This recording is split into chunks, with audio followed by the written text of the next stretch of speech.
I am very happy to have you here. If you're listening, I would like you to please let me know if we can hear. I have this little microphone over here, so I hope everything sounds okay. Ladies, today I'm streaming from my living room, and I wanted to stream here because it's the holiday season, and I love this chimney with the little lights. And I have my coffee here because today is coffee with polkis. So, of course, we want to have this talk about marriage and the beliefs around marriage with a coffee. I feel like it's like a coffee date for us girls. Like we get to chat a little bit. If you have questions, you are more than welcome to please put them in the chat so I can, we can have this conversation over here. So I'm very excited and happy to have you here. Today is going to be another amazing topic about marriage. I've been loving this series because I love to see women that want to get married and they do put the effort and they do everything possible to actually get married in a healthy way, enjoying this divine union and sacred union that is marriage. It's a beautiful thing. So thank you for tuning in. Say hi if you want and where you're listening from. Okay, ladies, I have my notes here, so I'm going to be looking down over here to my computer. And let's start with some of the beliefs that will help you prepare your mindset if what you want is to get married next year or in 2025, whatever it's your timeline. These are some of the things that are going to prepare you and start shifting. And especially if you are in the dating area and the dating scene where you think that is not working out for you because there are not good men out there or whatever your thought process is right now, these things are going to help you be aware of what are your thoughts, what is your idea around marriage, how do you see marriage. So these are some of the things that I personally also had to work on before I found my husband, before I started dating for marriage. And let's start with number one. Number one thing is the belief that many women have. I had this belief before. I heard women say it many times. Family members always repeat the same belief, and it's the belief that there is not good men out there, that all men are the same, and that men want the same thing from you. Let me know if you have heard this before from aunts, from friends, from bitter friends that are divorced or they can't get married, from women that were cheated on. And it's okay for them to think that way. And if you are thinking that currently is your belief, just have some compassion and let it be okay. But also remember that you have the power to transform these beliefs, because beliefs are the ones that are showing us the reality that we have. So, what happens with this belief is that you are telling your subconscious and you believe by heart that there is no good men out there, that all men are the same. They're just after something from you. They just want something from you, and we know what it is. So this belief is keeping you away from truly seeing the good men out there. I had to transform this belief also when I started, like dating for marriage. I grew up not seeing a healthy relationship or healthy marriage, so I did not know any better. But once I turned older, I'm like, okay, I actually can decide what belief I can have around men. So this is a belief that you have to notice, where is it coming from? Is it something that your mom told you, your divorced aunt told you, friends that were cheated on told you? Like, who put this belief inside you that keeps repeating that all men are the same, all men are cheaters, all men are liars? It is not true. Let me tell you, that's a limiting belief. That is not true. So your first step, if you have this belief and you want to get married, so what makes you think with this belief that you're going to go find a great man? And then even if he's a great man, because you have that filter, right? That belief is like a filter, like an Instagram filter.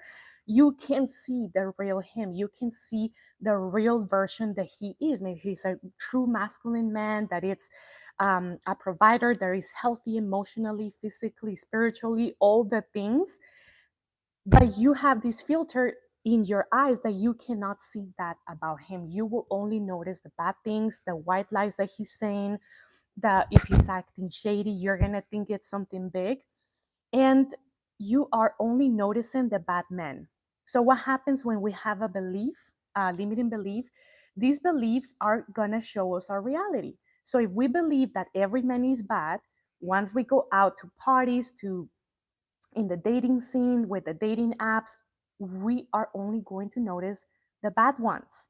We're only going to hear the stories about someone cheating on someone. And especially if you're tapping into like these Netflix shows or these Instagram posts about cheating, about like someone lying, then your subconscious, you're manifesting more of that. You're attracting more of that. And your brain right now is trained to only see those type of men, the ones that cheat, that lie, that are shady, that are not providers, that want to take advantage of you, etc., etc. So see how these beliefs can block from you, can block you from manifesting your true husband, the ideal husband. So a way that we can start transforming this belief is first understanding that there is good men out there, that this is not true. There is only a percentage of men that, genuinely they're just not have good intentions, and that's okay, but you are only focusing on that. It happens, for example, I don't know if it happened for to you ladies. I forgot the name of this theme, but it's the idea, for example, when you try to buy a new car and you find the model and the color of the car, magically you're gonna start seeing it every week, right? When you're driving on the road, you're like, oh, there is the model of the car I focus on that. So you're gonna start seeing that model of car or that purse that you wanted. You know what I mean? Like when you start focusing on something that you want, you're gonna start seeing it more on other people, on the TV. So imagine what this belief is doing to your subconscious and your brain. It's only keeping you focused on the bad men, on the bad stories, but that's only a little percentage. The other huge percentage is that there are really good men out there. So we want to start transforming this belief. First, acknowledging where you are, the belief system, acknowledge it. Don't blame yourself. Don't criticize yourself. Just have some compassion first and say, hey, it's okay if you're feeling that way, but where is this belief coming from? Is it because I was told that in my childhood? Maybe my dad cheated on my mom and that belief got ingrained in me. And you can go back and transform, choose a different belief. And with repetition, just like we've been repeating ourselves this belief for decades, we can change that belief. Once you start changing that belief by repetition and by intentionally looking at healthy relationships as an inspiration, or maybe you have a friend or a friend that is married and her husband is healthy, you just start noticing quality relationships that have lasted a long time, men that are healthy, men that haven't cheated, providers, men that are good. Once you start tapping into that grid, into that kind of group algorithm, you're going to start noticing good, healthy men. That way, you will retrain your subconscious, you will retrain your eyes to notice good men. And this is something that, as I told you, ladies, I had to reprogram this belief because I'm like, how can I find a good man when I believe there is no good man? It doesn't make sense. My brain is trying to keep me safe, right? Like, girl, you do not believe there is good men out there. Therefore, we're not going to let you get married because that's danger. That was my belief. And my brain is just doing its job.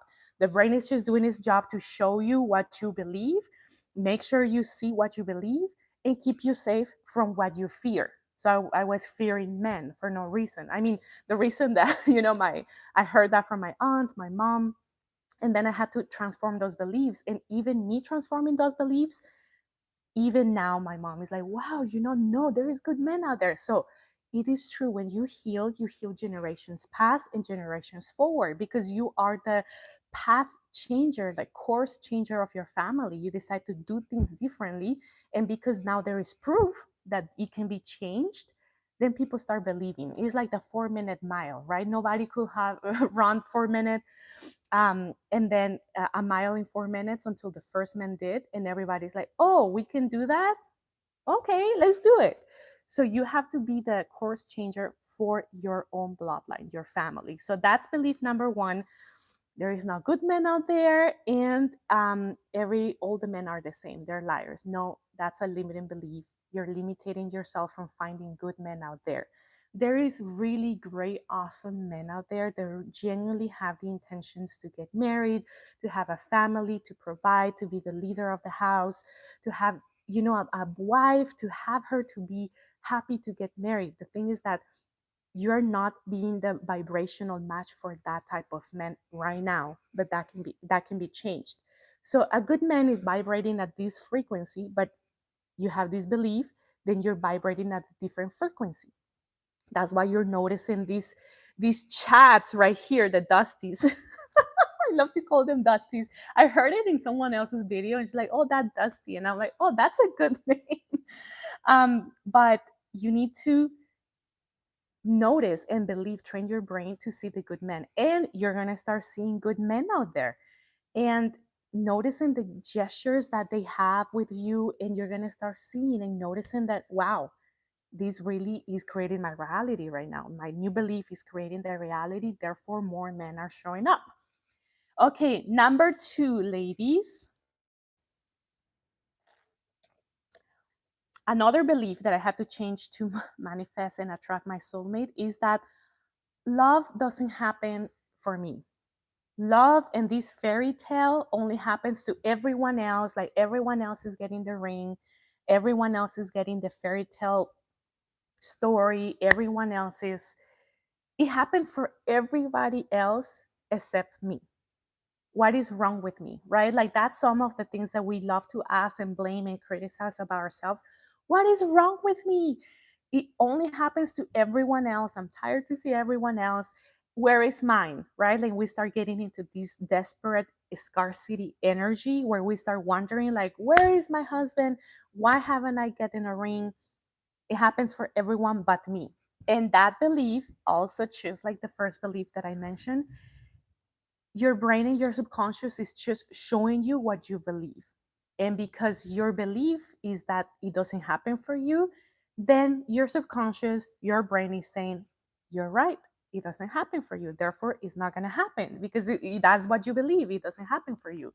So once you start transforming this belief and choosing a different one, first notice the belief, acknowledge it, have compassion for yourself that this is your current belief, then you choose a different one. And with repetition, the brain is going to adapt this new belief of the love story, the fairy tale also happens for me. Not like everyone else it happens for them, but it doesn't happen for me. Love, marriage doesn't happen for me because I'm from this country, this color, this height, this type of body, this type of hair. And we put all these beliefs and all these excuses of why we can't have it, why that this love story fairy tale doesn't happen for us, but it happens for everyone else. And we start judging the woman that got the ring, for example, that got married, got the babies. Well, she's not that smart. Well, she's not that cute. What did she see in him? And because you're complaining, you're judging, you're criticizing, you're in this low vibration frequency of emotions. Therefore, your brain is going to say, you're right. This doesn't happen for you. You're right. It happens for her and her and her and her, but you. So remember, the brain and the subconscious always try to show us what we believe. And because if you believe that there is good men out there, right, the first belief we talked about and covered, and then you believe that it happens for everyone else but you, so imagine that's what you have right now.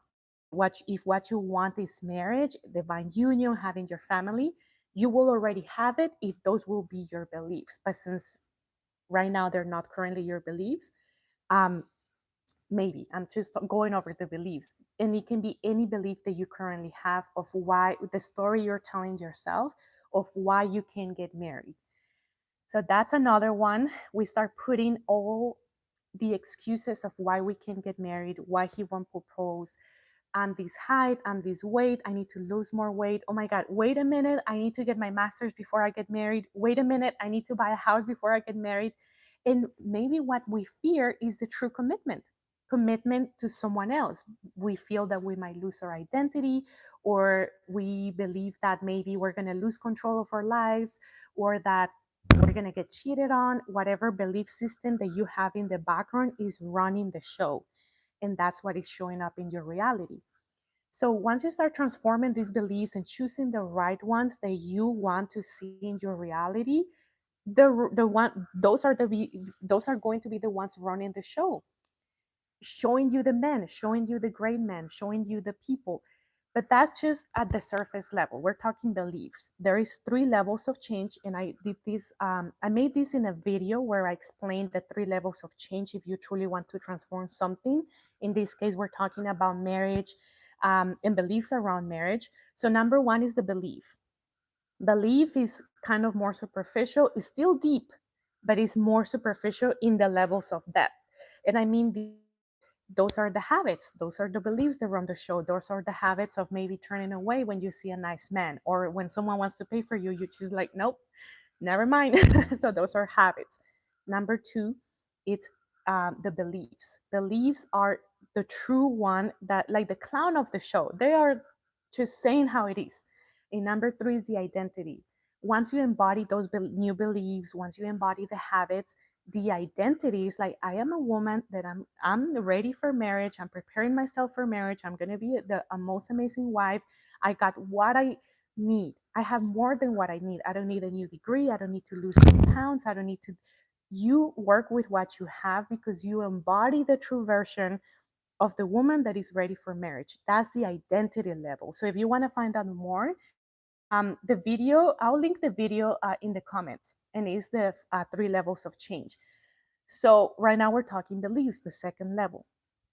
Um, Another belief that might keeping you from not attracting your husband, the ring, finding the perfect, partner for you, is the belief that um, marriage is the ultimate goal that is going to make me happy. Like, I am going to be freaking happy once I get the ring, once I get the husband, and once I do a big party. And we cannot give this power to an event, like a wedding or a man, another person outside from you. If you are not happy with what you have, with who you are as a woman, the identity that you are embodying, the woman that you have, then you're giving this big power and burden, leaving it for marriage. Like, I'm not happy, I'm miserable because I'm single. I'm miserable because I'm not married yet, because he hasn't proposed. And you're miserable with your life. And you think that once you get married, you're just gonna like, oh my God, like end goal. And the truth is that once you are married, let's say that this happens, you get married, then you're gonna find your new high. I'm gonna be the happiest when I get my house, and you get your house. I'm gonna be the happiest and I'm miserable with my husband in my house, but we don't have a dog or we don't have a kid. Now I want the kid. And you put your happiness waiting for something to give you happiness and fulfillment. I'm talking about true fulfillment. So if you're not happy with what you have right now, with yourself, you don't enjoy your alone time, you don't know who you truly are, and you're waiting for the next high to give, to feel happy, then marriage is not going to make you happy, because then it's not going to be marriage. Now it's the kid, now it's the second kid, now it's the cat, now it's the dog, now it's the house, now it's the big car, now it's losing 40 pounds. Now we always give this power, and this is something that happens more often than we think, because we have this now, in these times of instant gratification. We're so trained to be like shopping. We want the, Amazon gives us packages in 2 days, and if it takes 3 days, we're checking the app, right? Guilty. But we always put our happiness to something else, like a gratification that is going to make us feel happy for a few minutes or months or years, and then look for something good. And it's okay to want more. I always say, hey, you have to want more, you have to elevate. That's just nature. We want more when we want to grow. But we're talking about marriage. And if you feel that you're going to be absolutely happy once you get the ring, and once like, he has to make me happy, like marriage is going to make me happy, it is going to amplify your happiness, yes, but it's not going to give you the full fulfillment and happiness that maybe you're not feeling right now. First, you have to know how to be happy with yourself. Enjoy your company, enjoy the where you live, if it's with your parents, if it's in an apartment, if it's in a studio, maybe you got your own house and you're single. enjoy and be happy with her. Like, who are you? Who is she in the mirror? Like, I want to look inwards instead of looking the happiness outwards. What does she like? Once you start enjoying your own company, that's like goals right there, because you are going to meet and attract. Remember, we become the reciprocal and of the vibrational match to what we're looking for, to what we to who we are. So if you're vibrating high, you're a happy person with your own self.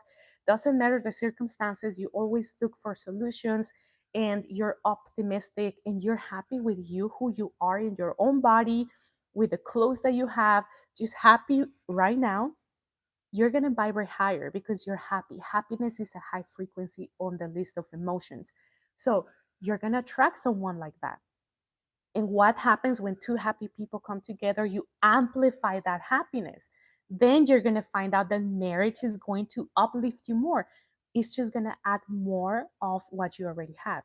It's like a fire. If you have a fire going on already and you add more fuel or more wood, it's going to grow, right? It's going to keep going because two fires will make a bigger fire.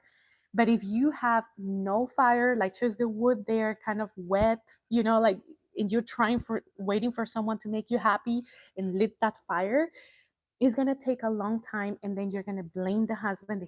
He's not making me happy, he's doing this.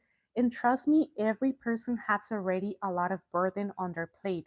All of us have a journey, all of us have childhood traumas that we need to try to cover, or things that happen in our childhood or in our life that we try to heal.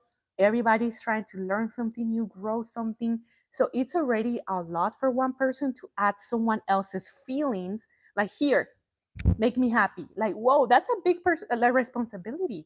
And you need to take control of that. So be happy with who you are right now. You don't need anything else. You do not need to improve yourself, like, more than you already are.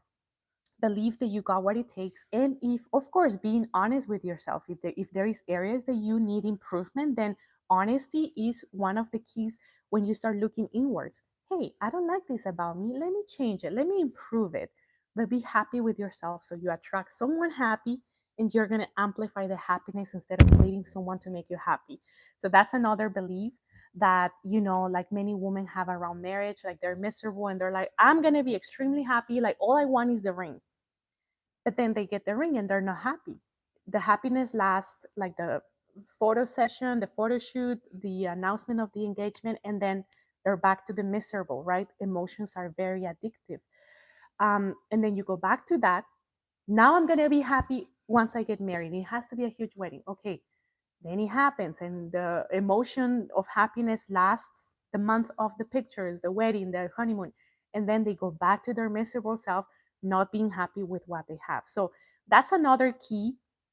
And by nature, I've been very, like, the ones who know me, that are my friends, they know that I'm just always, like, smiling and happy. And of course, I have challenges. I'm a mom, I'm a wife, we own businesses of different kinds. And of course, things are going to show up that are not going to make me happy in the moment. But happiness is a choice. You either choose to, you know what? Is everybody alive? Is everybody okay? There is no blood. Okay, good. Let's choose something different. Then, like, time is very valuable. And when I waste, like, a whole day feeling sad, unless I'm on my period, then I'm like, oh my God, I can fight the hormones, okay? But if it's something that I have the choice to decide, hey, how much I'm going to dwell on this, let's process it, let's feel it, let's process it, let's move on. And let's be happy because I have an amazing life. I'm alive. I have this opportunity. I have my daughter. And life just runs so smooth. You become more magnetic, and you're going to attract the right men. Okay, another belief. Let's see. If you're watching, if you have questions, you can always write them down. Another one. Oh my God. Another one about the ring. El anillo is, once I got the ring, that's it. I lock him down. The ring, or maybe the marriage certificate. Once I got the ring, once I got the marriage certificate, I lock him down. Like, this is it. Like, won. Yes, you won, sis. I'm clapping for you. But if you believe that you're gonna lock him down and that's it, like you don't have to try, like that's it, like I don't even have to try on my looks, on my weight, on how I evolve as a woman, on my manners, on my feminine energy, then getting the ring is just the first door. Marriage is a huge door, okay? Because some engagements don't happen. Engagement is just a process. You get the engagement ring and you marry as soon as you plan your wedding. Don't act like a wife through 5 years with a ring, because then it's like, no, we got engaged with the purpose of getting married. If we're talking marriage, okay? We're not talking just situationships where you think you're a wife, but you're not. No, we want to get married. So you get the ring and then you think you lock him down. No, okay, get the signature, do the whole legal procedure, spiritual procedure where he claims you financially, spiritually, legally, the whole divine union process. And then you feel that, okay, I don't have to try. I lock him down. No more dates. I'm not even going to try. The first thing is, one thing is to get a man. That's a whole different thing. I got a man. A whole different set of skills are required to keep a man.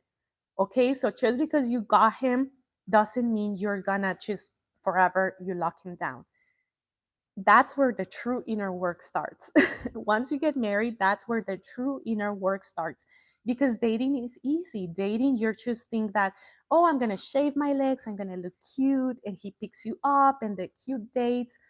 He doesn't see you wake up with a full face of no makeup or your breath, whatever.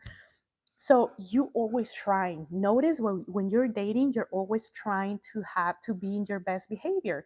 Your manners, how you say, you work on your feminine energy. If you're familiar with this work, I'm gonna make some videos about it because this is another thing for is like key for marriage. So you're always constantly trying, both of you are trying. And what happens with many couples is that once they're married and after they stop trying, they don't go on dates anymore, they don't try for each other, do nice gestures, a text. Women don't even say thank you anymore. um, but if you go out to Target and someone opens the door for you, or not, they're automatic. But you know what I mean? Like if someone does something outside, gives you a card or something, women don't say thank you. And why wouldn't you say thank you to your husband that is providing, that is the that of your children, but you're saying thank you to a stranger? So we start treating our husbands like not even a stranger, like you're supposed to do that. Yes, we know our roles in marriage, but it's nice sometimes to say thank you, to appreciate him. So other thing is that couples don't is like stop going on dates, and this is going to deteriorate their relationship. So once you get married, marriage is a place to heal. It's a place to heal wounds that maybe you bring from your childhood, because wounds that happen in family units, for example, you didn't grow up with parents, or you went through a lot of family issues when you were growing up, that's a family unit.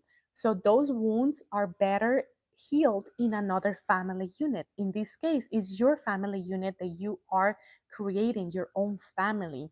So marriage is the safe place to heal, to grow, to evolve as a woman, to grow wealth, to heal, and also like the childhood trauma, right? Trauma that happened in a family unit are resolved better in another family unit.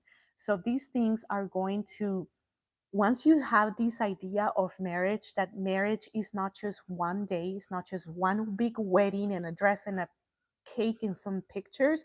Marriage is a true place to heal, is an ongoing thing. So one of the things that me and my husband do is that we go on weekly dates. It's been 5 years that since we met. Every Thursday we go on a date. Like that's a non-negotiable. I think we missed two dates. One was a Thanksgiving that we just couldn't make it because obviously it was Thursday. And usually on Thanksgivings, or if a holiday lands on like a Thursday, we do like a breakfast date or like a coffee date in the morning to always acknowledge our date day or date night. And I think the second time we missed it was because my daughter was born on a Thursday. So that was our date. The hospital was our date. So We always date with the purpose of reconnecting with each other, of remembering why in the first place we got together. You know, like when you're courting, when you're dating for marriage, you're trying, you're dressing up, you're 5 years, we always every Thursday date. Because this belief of, hey, I got the ring, I got married, I lock him down, I don't have to try, it is not going to keep you in that marriage, right? One thing, as I mentioned, ladies, is one thing is required to, some skills are required to get a man. A whole different set of skills are required to keep a man and to grow that relationship, to heal consciously. So that's another belief that, hey, I'm just going to lock him down. The true inner work starts after you lock him down. Okay, like because this person, once you start living together and merge families, and if you have assets, you do all these prenups and you do all these things. A lot of, especially if you have kids, also in the process, you are going to trigger each other because you're healing and remembering what a family unit is, right? Like when you grow up with your parents, and if you didn't like a few things that you in your family unit before, in your extended family, now is a chance to recreate them. And is your choice to recreate the exact same thing or to transform them to create a different set of things, because now you're the mom, now you're the dad, now you are the adults of the relationship. There is nobody else to blame. My mom does this, yeah, now you are the mom. Surprise. So many women think that, "Oh, I'm just gonna lock him down and just get the ring." No, let's prepare ourselves for marriage. What are the beliefs that I'm going to have? And it's all inner work, ladies. That's why I do these kind of videos, because we want healthy marriages. We want to be conscious parents. We want to be the goddess of the house, right? Like, work on our feminine energy, work on our healing, work in our motherhood, work in our dating. So that's why I always try. Look, I'm at home. I'm at home. I have, oops, this is like a dress sweater, and I have like some leggings under that are comfy. That's why I'm comfortable here. But I always like to dress up at home. I always try to look good at home because I feel good in the first place. I made videos about these, of how this elevates your frequency and your vibration in your own home. I love to romanticize my life. And that's magnetic. When he sees me, he's working upstairs right now. He always sees me happy, elevated, like I'm always trying, not just for him, but for me too. I always love to use all the clothes, the makeup, the perfumes. That's my 5D vision board. I made a video about that. I'm going to link all the videos that I'm talking about in the comments or the description. So I always try, we always try. And that's how you keep the spark alive. You always try, like if you're dating. This Thursday, I'm going to dress up in one of these party dresses and be all happy and take me on a date. He opens the door and we act like we're boyfriend and girlfriend, like the first days that we met. And it's been like that 5 years, always dating each other. And even when we had our baby, like the first months of postpartum, we couldn't, because, I was healing and I couldn't leave the house, and I had a C-section, so I took longer to heal. But every Thursday, with no missing days, he will bring something to eat, and we'll put the baby there. And by that time, my mom was visiting, so she was taking care of the baby, like Thursday nights, and we will sit even in the room or the living room, and he will lit the candle, bring some donuts or a dinner, a takeout, and make it a date. But not just a date to hang out. We actually have questions that we ask each other weekly to see how is our relationship going. This date is not talk about the babies, not to talk about our multiple businesses, is not about to talk about the gardener, is not to talk about chores. Those are basic things. We don't use this date to talk about those mundane things. We talk about our relationship, like how are we doing as a wife, as a husband? Are you happy? Do you feel loved? How is your love tank? Is there any things that, this week that I, didn't do, or how would you like to be loved this week?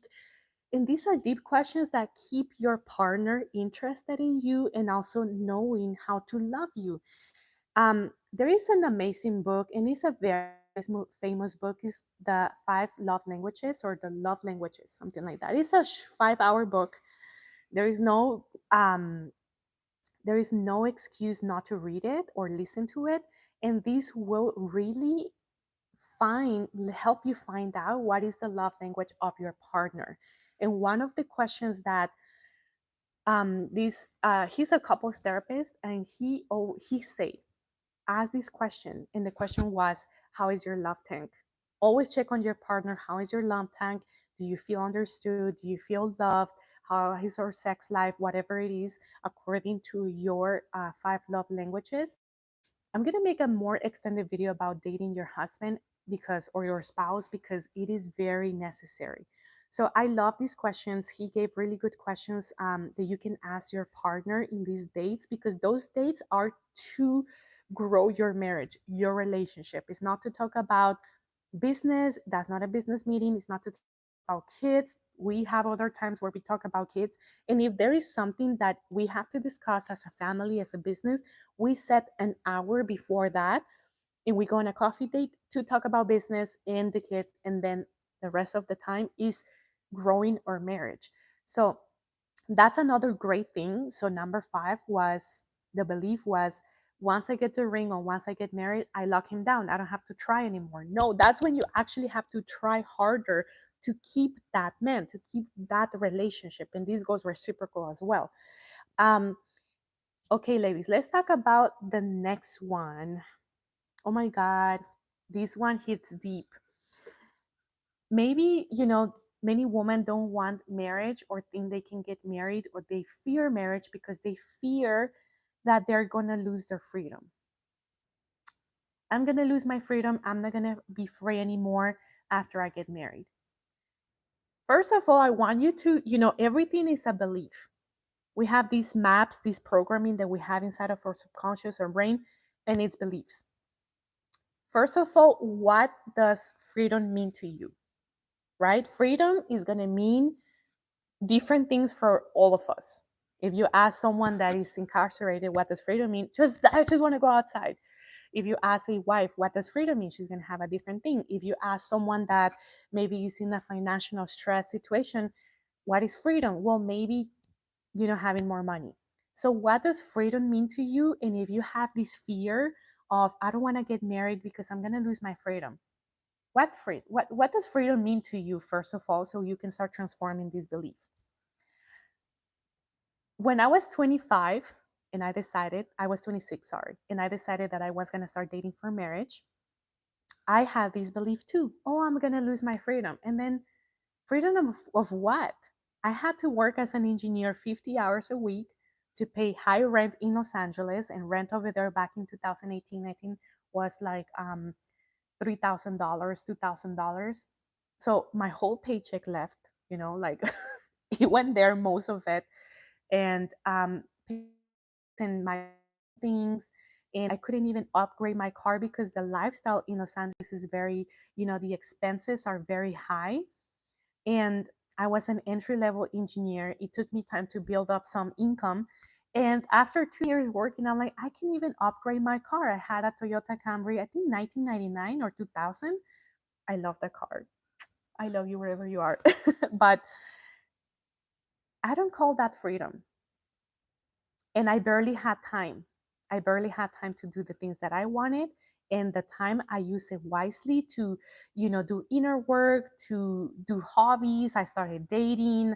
So, but I had limited time. So, if you're single right now and you think you're going to lose your freedom, what does freedom mean to you? Maybe you're, stuck in a job. When you build with someone wealth and abundance, and if you marry a provider, you're gonna unlock that time freedom. And even if you stay with your babies, it's freedom that you have to raise your own children. But if you mean freedom by going out to nightclubs, getting wasted, drunk, and hooking up with any random guy, then I don't call that freedom. Maybe that meant freedom to me when I was 22, but now I don't want to do that. So even if my husband say, hey, go to an alcohol, I would say, no, I need to wake up early to work out. I have businesses. My baby's sleeping. Like, I genuinely do not want that life anymore, because your priorities are going to change once you get married. If you're pregnant, naturally, your body's going to go into this nesting mode. Because you're making a baby, you do not want to go drink and party anymore. So your priorities are just going to shift. You're going to prioritize going, instead of going out with friends and getting drunk, and that's your freedom, and hooking up with random guys. Now you genuinely want to start just dating your husband, being at home in a cozy environment while the baby's napping, So your priorities shift. And freedom of what? Of texting guys? Well, of course, if you marry, then you're committed with someone. And if you're thinking that you want to, hook up and date and text guys and party, then maybe you're not ready for marriage yet. And that's okay. Everybody goes through phases. But I'm talking about women that are in their late 30s, early 30s, late 20s, that are like, you know what? I want to get married, but I don't want to lose my freedom. I actually feel more free right now being married. And let me explain why. Because, well, number one, I feel safe. I feel safe that I live with a healthy masculine man, that he will kill and give his life, put his life on the line for me and my daughter. He will defend us from anything. He protects us. He's the leader of our home.